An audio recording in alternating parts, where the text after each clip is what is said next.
રાજ્યના કૃષિ, ખેડૂત કલ્યાણ અને સહકાર વિભાગ દ્વારા વલસાડ જિલ્લાના વાપી ખાતે 21 અને 22 માર્ચના રોજ આયોજિત દ્વિદિવસીય શ્રીઅન્ન મહોત્સવ અને પ્રાકૃતિક ખેડૂત બજાર 2026નો રાજ્યના નાણાં અને શહેરી વિકાસ મંત્રી કનુભાઈ દેસાઈના હસ્તે શાનદાર પ્રારંભ કરવામાં આવ્યો હતો।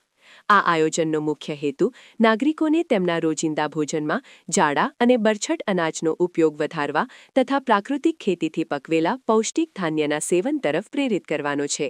આ પ્રસંગે મંત્રીશ્રીએ પ્રદર્શન કક્ષોની મુલાકાત લેવાની સાથે આંગણવાડીના બાળકોને પૌષ્ટિક ધાન્યની ટોપલીઓ અને ખેડૂતોને આર્થિક સહાયના ચેક અર્પણ કર્યા હતા। આ ઉદ્ઘાટન સમારોહમાં ઉપસ્થિત જન્મેદિનીને સંબોધતા મંત્રી કનુભાઈ દેસાઈએ જણાવ્યું હતું કે વડાપ્રધાન નરેન્દ્રભાઈ મોદીના માર્ગદર્શન હેઠળ આંતરરાષ્ટ્રીય સ્તરે જાડા અનાજના વર્ષની ઉજવણી થઈ રહી છે, જે અંતર્ગત સારા સ્વાસ્થ્ય માટે શ્રીઅન્નને પ્રાધાન્ય આપવામાં આવી રહ્યું છે। તેમણે વિશેષ ઉલ્લેખ કર્યો હતો કે ભૂતકાળમાં માત્ર ગરીબોનો ખોરાક ગણાતા નાગલી અને જુવાર જેવા ધાન્યના અગણિત સ્વાસ્થ્ય લાભો વિશે જાગૃતિ આવતા હવે શહેરીજનો પણ તેને પોતાના આહારમાં સામેલ કરી રહ્યા છે।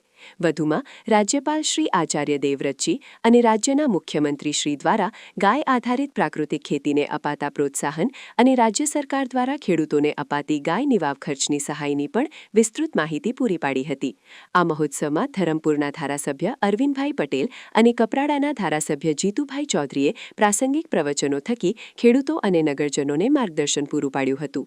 પ્રદર્શન મેળામાં પ્રાકૃતિક પદ્ધતિથી ખેતી કરતા ખેડૂતો દ્વારા શ્રીઅન્ન અને અન્ય ખેત પેદાશોના વેચાણ અને નિદર્શન માટે વિવિધ કક્ષો ઊભા કરવામાં આવ્યા છે, જે મુલાકાતીઓ માટે ભારે આકર્ષણનું કેન્દ્ર બન્યા છે। આ કાર્યક્રમમાં જિલ્લા કલેક્ટર ભવ્ય વર્મા, જિલ્લા વિકાસ અધિકારી અતિરાગ ચપલોત, જિલ્લા ખેતીવાડી અધિકારી, વિવિધ સંગઠનોના પદાધિકારીઓ તેમજ મોટી સંખ્યામાં ખેડૂતો અને સ્થાનિક નાગરિકો ઉત્સાહપૂર્વક ઉપસ્થિત રહ્યા હતા।